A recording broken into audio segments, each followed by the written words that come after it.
नमस्कार, आप देख रहे हैं एचआर न्यूज। हरियाणा के अंदर कहें चुनाव की घोषणा हो गई है। चुनाव आयोग ने तारीखों का ऐलान कर दिया है और जिस तरीके से ऐलान किया है उसके बाद चुनावी सरगर्मियां और भी तेज हो गई है। और हम अपने दर्शकों से कई दिनों बाद रूबरू हो रहे हैं क्योंकि हम आउट ऑफ स्टेशन से घूमने गए हुए थे और आज जो चुनाव की घोषणा हुई है उसके बाद ये पहली चर्चा है चुनाव को लेकर के और इस पर चर्चा करेंगे। और चर्चा करने के लिए हमारे साथ है प्रवीण राव उर्फ बोबी जी, साथ के अंदर है विनय यादव जी। क्योंकि जैसे ही चुनाव का शंखनाद हुआ है, तारीखों का ऐलान हुआ है, उसके बाद अहीरवाल में सरगर्मी तेज हो गई है। तमाम जो टिकट के दावेदार हैं उनमें खलबली मच गई है। अगर कांग्रेस की बात करें तो यहाँ पर चिरंजीव राव टिकट के बड़े दावेदार हैं और बाकायदा उन्होंने तो कार्यकर्ता सम्मेलन करके डिप्टी सीएम बनने का ऐलान भी कर दिया है। और उधर सतीश यादव ने भी बीजेपी से तैयारी कर दी, मुकेश कापड़ीवास भी है, तमाम लोग हैं बीजेपी में। जिस तरीके से टिकट को लेकर मारामारी है, इसी तरीके से बावल में भी टिकट को लेकर के कांग्रेस के अंदर मारामारी है। तमाम चीजों पे चर्चा करेंगे, क्यों धड़कनें बढ़ रही है, किसको टिकट मिलेगी। तमाम लोगों ने कार्यालय खोले थे, डोर टू डोर करने शुरू कर दिए थे, अलग अलग तरीके से लोग प्रचार कर रहे थे। तमाम चीजों पे चर्चा करेंगे। बोबी राव जी, तारीखों का ऐलान हो गया है, लेकिन जो जिस तरीके से जो टिकट के दावेदार है उनकी हार्ट बीट अब बढ़ी हुई है कि क्या होगा, टिकट किसको मिलेगी किसको नहीं मिलेगी। और कहें इमोशन कार्ड भी खेलना शुरू हो गया। रविवार को कई सारे कार्यकर्ता सम्मेलन थे, सतीश यादव ने बुला रखा था, कैप्टन अजय सिंह यादव ने बुला रखा था। तमाम लोग अपनी अपनी बात रख रहे हैं, किस तरीके से देखते हैं इसको? मोहनलाल जी नमस्कार। मोहनलाल जी, ये चुनाव से पहले की नौटंकी है। कोई अपने कार्यकर्ताओं को कैसे लुभाने की कोशिश कर रहा है, भिन्न भिन्न तरीके अपनाए जा रहे हैं। कप्तान साहब के बच्चे ने जैसे कि अपने आप को स्वयंभू डिप्टी सीएम घोषित कर दिया।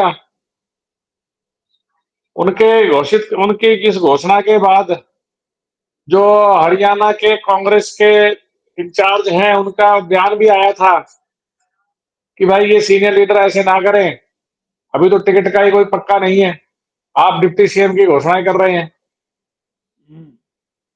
दूसरी तरफ एक पुराने कैंडिडेट हैं, वो पब्लिक के बीच में रोना शुरू कर दिया कि मेरे रेवाड़ी की पब्लिक मुझे अपना क्यों नहीं रही है, मेरे पिताजी गुजरे तो भी नहीं किया, अब क्यों क्यों मेरे में क्या कमी है। तो भाई कमी तो 20-25 साल पुरानी देखो, जो पुराने कर्म है वो सामने ही आते हैं, कोई छुट्टे थोड़ी हैं।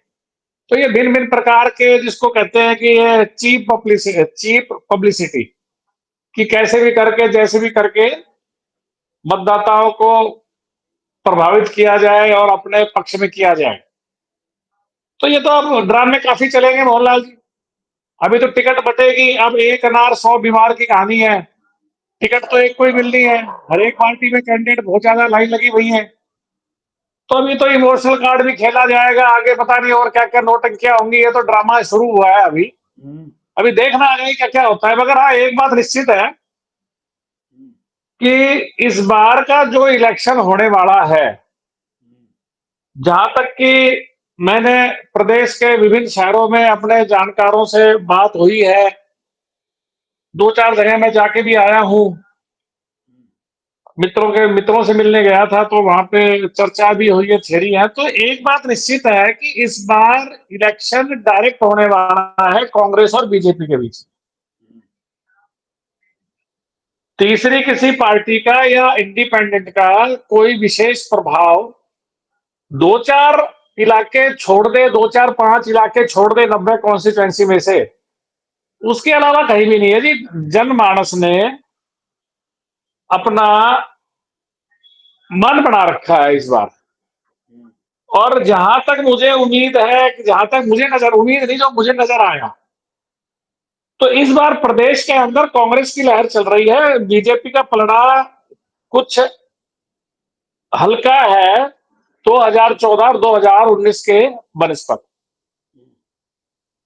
चाहे ये किसान आंदोलन हुआ उसका असर लगा लो, या चाहे जो भी सरकार की जो पिछले 5 साल में नाकामयाबी थी उसका असर लगाओ।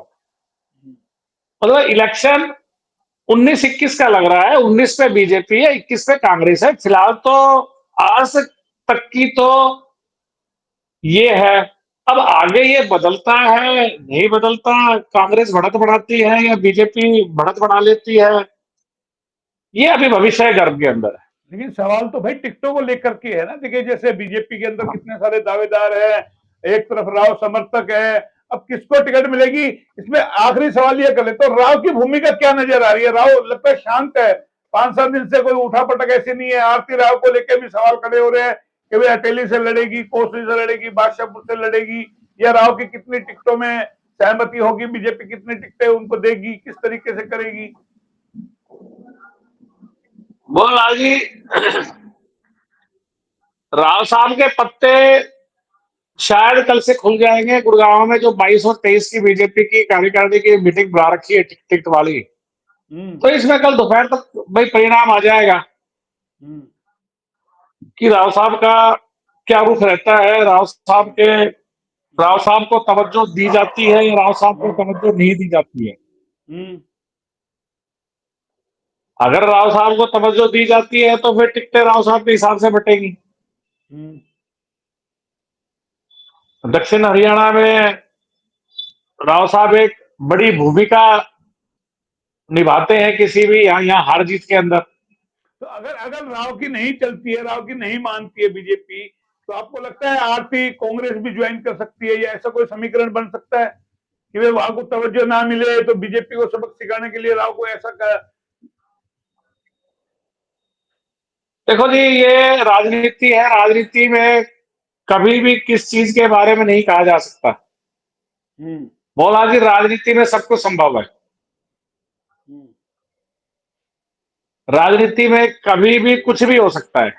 चलिए मैं विनय जी को जोड़ता हूँ, राजनीति में कुछ भी हो सकता है। विनय जी देखिए, बॉबी जी तो कह रहे हैं राजनीति में कुछ भी हो सकता है, लेकिन सवाल ये ना जिस तरीके से टिकटों को लेकर के पिछले कई दिनों से ऊहापोह स्थिति, और अब तो घोषणा भी हो गई, तारीखों का ऐलान हो गया, क्या लगता है कब तक टिकटों का वितरण हो जाएगा, या पार्टियों के लिए असमंजस की स्थिति है, उम्मीदवारों के लिए परेशानी का सबब है कि किसको टिकट मिलेगी, कितने कार्यालय बचेंगे, किसका खुलेगा, किसका खुला रहेगा, ये तमाम चीजें, और कई इमोशन कार्ड भी खेलने शुरू हो गए नेताओं के, कहीं घोषणा हो रही है अलग अलग तरीके से। आप किस तरीके से देखते हैं? देखिए मोहन जी, जहां जहां जिस जिस पार्टी के कैंडिडेट जाता है वह कार्यालय तो पार्टी के रूप से तो एक ही बचेगा, क्योंकि टिकट एक ही व्यक्ति को मिलेगी। बाकी निर्दलीय चुनाव लड़ने का कितने नेता हैं वो दम दिखा पाते हैं उनके टिकट कटने के बावजूद, चाहे वो कांग्रेस में है चाहे बीजेपी में। ये डिपेंड करेगा उनके अपने कैलिबर के ऊपर, उनकी अपनी महत्वाकांक्षा के ऊपर, अगर वो निर्दलीय चुनाव लड़ने में सक्षम है या लड़ना चाहेंगे या नहीं लड़ना चाहेंगे। मगर कमोबेश स्थिति आज के समय में क्या चल रही है, अगर बात करें दक्षिणी हरियाणा की, तो राव इंद्रजीत सिंह और पार्टी के बीच में डायरेक्ट पेच फंसा हुआ है टिकटों के बंटवारे को लेकर। और जो स्थिति निष्कर्ष जो निकल कर आ रहा है, जिस तरह का अनुमान है, अगर टिकटें पार्टी कैडर में मिलती हैं, राव साहब की अनदेखी होती हैं, तो फिर राव साहब के जो वर्कर हैं वो अंदरूनी रूप से उनका विरोध करेंगे और उनको अपने जो राव साहब के विपक्षी खेम है उसको हराने का काम करेंगे, ताकि वो साइडलाइन लगे, राव साहब की जो आज की डेट में स्थिति है वो उससे ऊपर ना जा पाए। और अगर टिकटें राव साहब के कैडर के अनुसार उनके कैंडिडेट्स को मिलती है, तो भारतीय जनता पार्टी का जो पुराना कैडर है, जो राव वेंटी खेमा है, वो फिर इकट्ठा होकर राव साहब जिनको टिकटें दिलवाएंगे उनको हराने के लिए काम करेंगे। तो कमोबेश स्थिति तो यही है। स्थिति भाजपा के लिए दक्षिणी हरियाणा में एक मजबूत गढ़ माना जाता था, पिछले आप दोनों विधानसभा के चुनाव देखें, मगर वो स्थिति आज के समय में नहीं है। एक भी गलत टिकट वितरण भाजपा को हार की तरफ ले जा सकता है। ये सबसे बड़ी जो स्थिति दयनीय भी और सोचनीय भी, ये भारतीय जनता पार्टी के सीनियर नेताओं के लिए बड़ी उहापोह की स्थिति है। असमंजस में वो सारे नेता लगातार दौरे हो रहे हैं भाजपा के, कई नेता अलग अलग तरीके के बयान आ रहे हैं। मैं उसी बात, चला आपने कहा बहुत दौरे हो रहे हैं, दौरे और जो भी चल रहे हैं ये सब भाजपा पर अपना प्रभाव और दबाव बनाने की एक रणनीति है। मैंने पहले भी कहा था, जिस तरह की कार्यशैली राव साहब की थी पार्टी के अंदर दबाव बनाने की, चाहे पुराने समय में कांग्रेस के समय में या इस समय भाजपा के समय में जो रही है, अब उसी पैटर्न पर भाजपा के पुराने कैडर के नेता या जो नए भाजपा में शामिल हुए थे वो सब उसी पैटर्न पे चल रहे हैं। अगर जिस तरह राव साहब अपना दबाव दिखाते उस तरह हम भी पार्टी पर अपना दबाव और प्रभाव दिखाएं। आप जिस तरह आप उदाहरण देखें, राव नरवीर ने स्वयं घोषणा कर दी कि मैं चुनाव लड़ूंगा और बादशाहपुर से लड़ूंगा और भाजपा से लड़ूंगा। अगर भाजपा टिकट नहीं देती है तो वो फिर भी चुनाव लड़ेंगे। तो ये भी एक तरह का प्रेशर और एक दबाव ही तो है। तो अब जो दबाव चल रहा है वो भाजपा के सीनियर नेताओं पे, उनकी कार्यकुशलता पे डिपेंड करता है कि वो कैसे कैंडिडेट का चयन करेंगे और कैसे वो जीत दिलाए अपने कैंडिडेट्स को।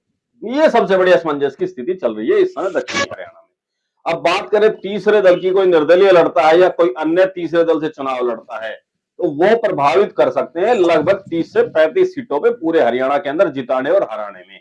अगर उनका टिकट वितरण सही रहा, जिस कैंडिडेट को भाजपा से भी टिकट नहीं मिली, कांग्रेस से भी टिकट नहीं मिली, और वो किसी अन्य दल से टिकट लाता है, तो वो भाजपा या कांग्रेस कैंडिडेट को हरा या जितवा जरूर सकते हैं। वो तीसरे अपने मोर्चा खड़ा करके तैयार लेकिन एक सवाल है ना, राव की क्या भूमिका नजर आ रही है? देखिए 2-4 दिनों से कोई ऐसी चर्चा में नहीं है, और एक आरती राव को लेकर के है कि भाई कहीं कांग्रेस में ना आ जाए, अगर टिकट बीजेपी से ना मिले तो। बॉबी राव जी, आपका कैमरा ऑफ हो गया। देखिए मोहन जी, आरती राव जी की जहां तक बात कर रहे हैं, मुझे नहीं लगता कि वो कांग्रेस में जाकर चुनाव लड़े। अगर वो कांग्रेस में जाकर चुनाव लड़ती हैं तो उनके पिताजी भी तत्कालीन यहां से सांसद हैं और वो लगातार भाजपा की प्रदेश कार्यकारिणी की सदस्य है। अगर वो ही पार्टी छोड़कर कांग्रेस से चुनाव लड़ेंगी तो फिर भाजपा के लिए बहुत विकट स्थिति हो जाएगी। फिर तो बगावत के सुर हर विधानसभा में बुलंद होने लग जाएंगे इसी तरह से। तो ये सगुफा है ये कि भाई दबाव बने पार्टी के ऊपर, पार्टी के ऊपर दबाव बने, 5-10 सीटें पार्टी दे। बिल्कुल ये दबाव की टैक्टिस है, ये पूरा दबाव डालने की रणनीति तैयार की जा रही है, किस तरह भाजपा के ऊपर दबाव डाला जाए। क्योंकि जो पहले 19 वाला जो प्रभाव और हो रहा था, जो भाजपा की लहर थी, उसके अंदर वो 75 पार के नारे पे भी 40 सीटें लेके गई थी। तो इस बार तो वो स्थिति भी नहीं है। लेकिन भाजपा इस ट्रैप में नहीं फंसती है। मान लो भाई आप दबाव बना रहे हो, भाजपा को समझ में आ गया, दबाव बनाने की कोशिश कर रहे हैं, अगर नहीं फंसती है और उसके बावजूद भी राव को तवज्जो नहीं मिलती है, तो फिर क्या रूप आपको? तवज्जो के मायने अलग अलग है। तवज्जो किस रूप में? राव साहब ने 7 सीटें मापी है, 7 की 7 दे दी गई तो तवज्जो मिली। अगर 7 में से 3 भी मिल जाती है तो तवज्जो में गिना जाएगा, नहीं गिना जाएगा, वो सब अपने विवेक पे और उसके ऊपर डिपेंड करता है। अगर राव साहब को अपनी पसंद की 3 सीटें मिल जाती है और जो उनके मुख्य विपक्षी है उनको भी अगर वो ठिकाने लगा देते हैं तो वो भी एक तरह से तवज्जो ही है।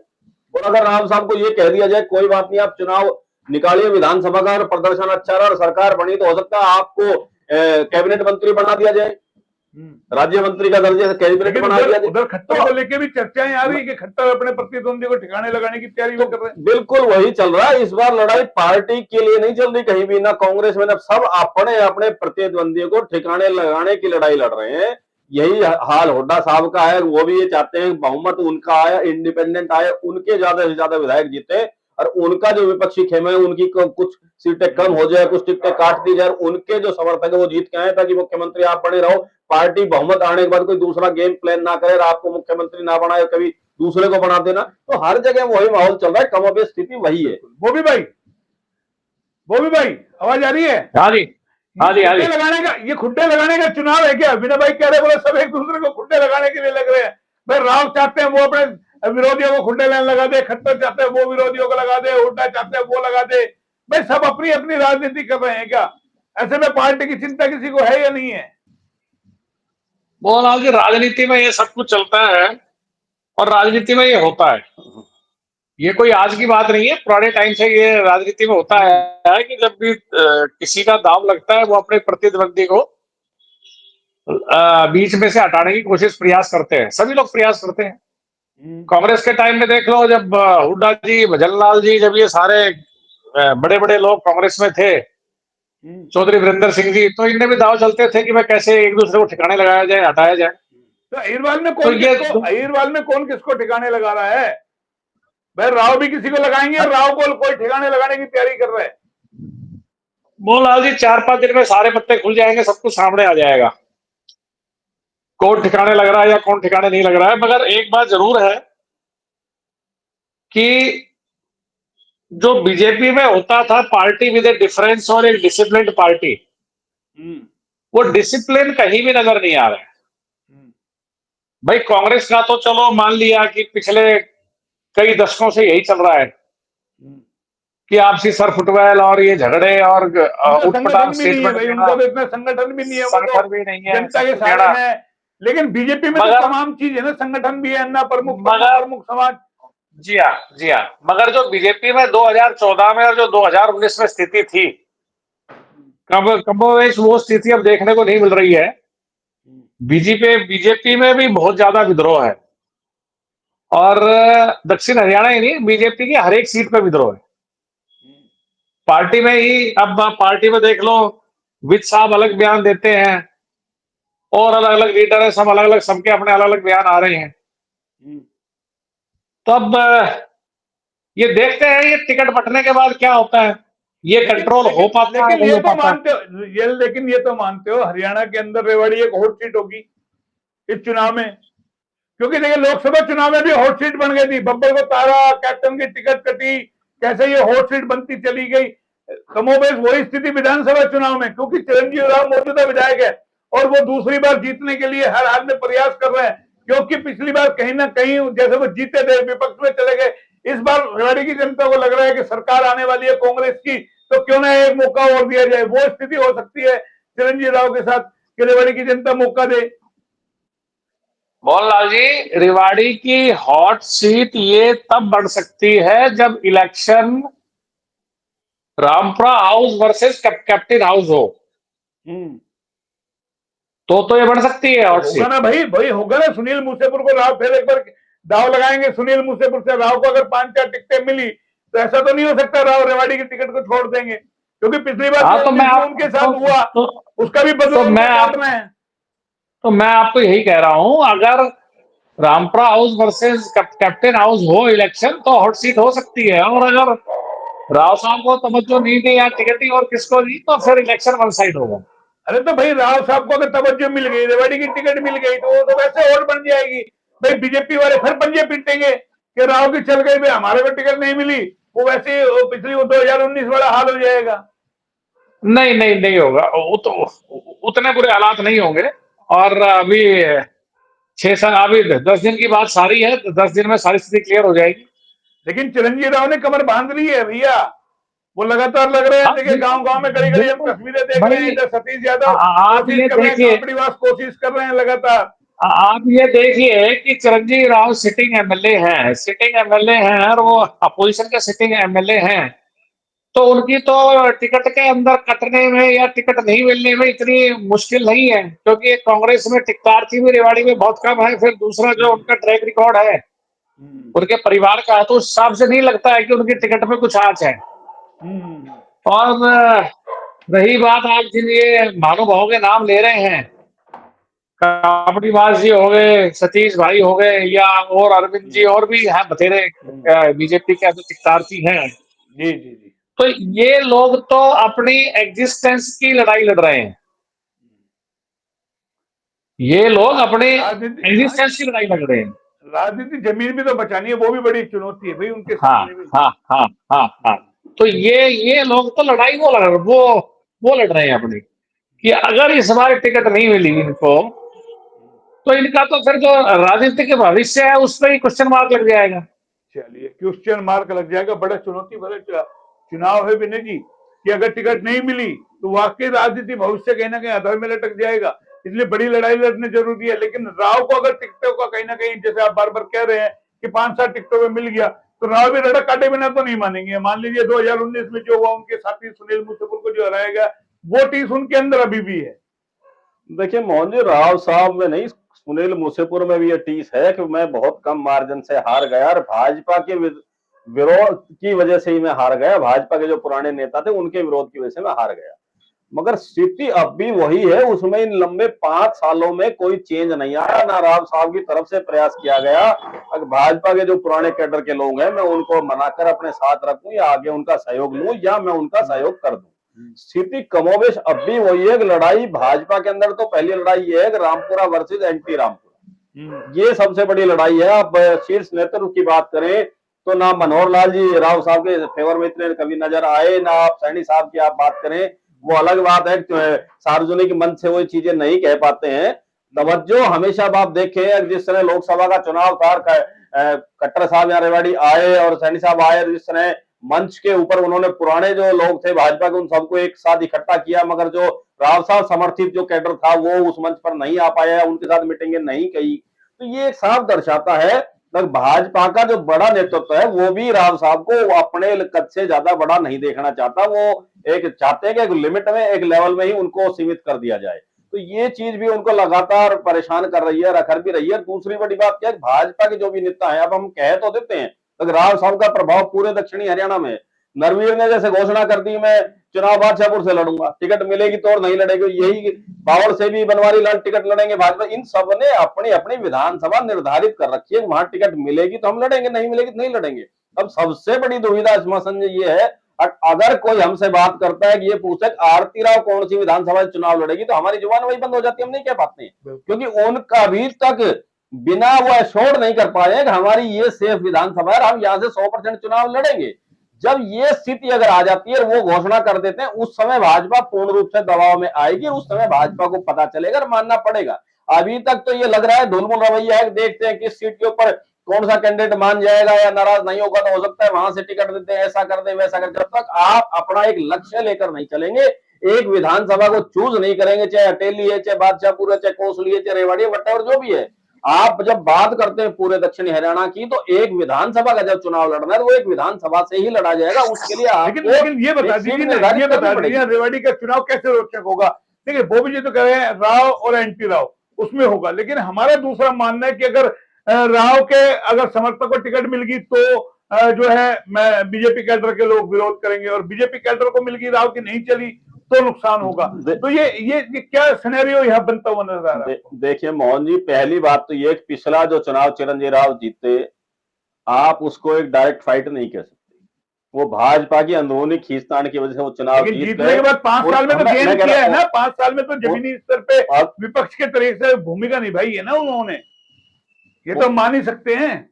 नहीं, विपक्ष की भूमिका निभाना तो एक अच्छी बात है, मगर उनकी विधानसभा में उनके पिताजी के जो बयान बार बार जो दखल करते हैं और उनको नुकसान पहुंचाते हैं, कहीं ऐसा ना हो कि उनका भी टिकट से पहले पहले उनके पिताजी की प्रेस कॉन्फ्रेंस उनके बयान लगातार आए हैं और वो उसी तरह की बातें करें जो उनको हमेशा परेशान करते रहे। जैसे कुछ दिन पहले भी बयान आए थे, पीछे चुनाव लोकसभा के जब हारे, जब भी उन्होंने बयान दिया था इलाके के लिए, उसका विरोध हुआ था। तो एक मेरे हिसाब से कैप्टन अजय सिंह यादव को अब ना अपने पुत्र की राजनीति के लिए शांत रहना चाहिए, उनको संयमित होकर बोलना चाहिए, अपने पुत्र को ही आगे रखना चाहिए, बोलना चाहिए। अभी क्या है कि वो चाहते हैं कि मेरी महत्वाकांक्षा भी और बढ़ी रहे, पुत्र को भी मैं आगे बढ़ाता रहूं। चलिए चिरंजीवी राव के लिए कौन ज्यादा चुनौती बड़ी हो सकता है? सुनील मूसेपुर चुनौती बनेंगे, कापड़ीवास चुनौती? मेरे हिसाब से मोहन जी दोनों चुनौती बन सकते हैं, कापड़ीवास और सुनील मूसेपुर। कापड़ीवास के साथ क्या है, भाजपा कैडर के पुराने लोग हैं, जो एंटी रामपुरा लोग हैं, विपक्ष के लोग हैं, वो जुड़ जाएंगे और भाजपा का कैडर जब टिकट मिलेगी साथ रहेगा। यही हाल कमोबेश सुनील मूसेपुर के लिए रहेगा। पिछले चुनाव में सुनील मूसेपुर एक नए कैंडिडेट थे, नया चेहरा थे रेवाड़ी विधानसभा के लिए, पर इन पिछले 5 सालों में जिस तरह वो लगातार जनता के बीच में संपर्क में रहे हैं, प्रोग्राम में जाते रहे, मिलते रहे, तो आज के समय में उनके निजी कार्यकर्ता, निजी वर्कर हर मोहल्ले में, हर गांव के अंदर या हर वार्ड के अंदर हैं, इसमें भी कोई ये दो राय नहीं है, सच्चाई है ये। अगर वो अपने निजी वर्कर के साथ और भाजपा कैडर के जो लोग हैं, जो पदाधिकारी, उनको साथ लेकर रामपुर राव के समर्थन से चुनाव लड़ेंगे, तो वो भी चुनौती है, बिल्कुल चिरंजीवी राव के लिए चुनौती, इसमें कोई दो राय नहीं। चलिए चलते चलते बोबी जी 30 सेकंड के अंदर बता दीजिए, अहीरवाल की 3 सीटें आपकी, रेवाड़ी, कोसली, बावल, कितनी सीटें कौन निकाल सकता है? मोहनलाल जी, इन तीनों सीटों पे राव साहब को पार्टी कितना वजन देती है, ये इस पे डिपेंड है। अरे भाई गिनती तो बता दीजिए, 1 या 2, ये चिरंजीवी राव दोबारा बाजी मारेंगे? ये मैं बता रहा हूं आपको, राव साहब को पार्टी कितना तवज्जो देती है, ये उसके ऊपर डिपेंड है। अगर राव साहब को तवज्जो नहीं मिलती है बीजेपी में, हाँ, या पार्टी तवज्जो नहीं देती है, तो ये तीनों सीटों पे स्थिति बड़ी खराब है। तीनों पे बिल्कुल ठीक है मोहन जी। एक बात है, अगर बावल की स्थिति बात करें, आज के समय तक बावल की सीट जो है वो कांग्रेस के खाते में। अच्छा, अगर बनवारी लाल को टिकट मिलती है तो 100% बावल की सीट कांग्रेस खाते में जाएगी। जो पार्टी किसी को भी चुनाव मैदान में उतारे वो जीत जाएगा। ठीक है, SC voter, Jat vote bank वो इस समय भाजपा के साथ नहीं है। अब बात करें रेवाड़ी की, तो रेवाड़ी का डिपेंड करेगा, अगर सुनील मूसेपुर या कापड़ीवास को दरकिनार करके किसी अन्य को टिकट दी जाती है भाजपा की, तो वो सीट 100% कांग्रेस के खाते में जाएगी और भी कोई कैंडिडेट जो है वो इतना सर्वाइव नहीं कर पाएगा, पार्टी को जीत नहीं दिला पाएगा। कोसली, अब बात करें कोसली की, कोसली के अंदर भी वही खींचातानी रहेगी। अगर कोसली के अंदर पुराना जो कैडर है भाजपा का, वो अगर चुनाव किसी को टिकट मिलती है तो वहां फाइट रहेगी कांग्रेस और भाजपा के बीच में।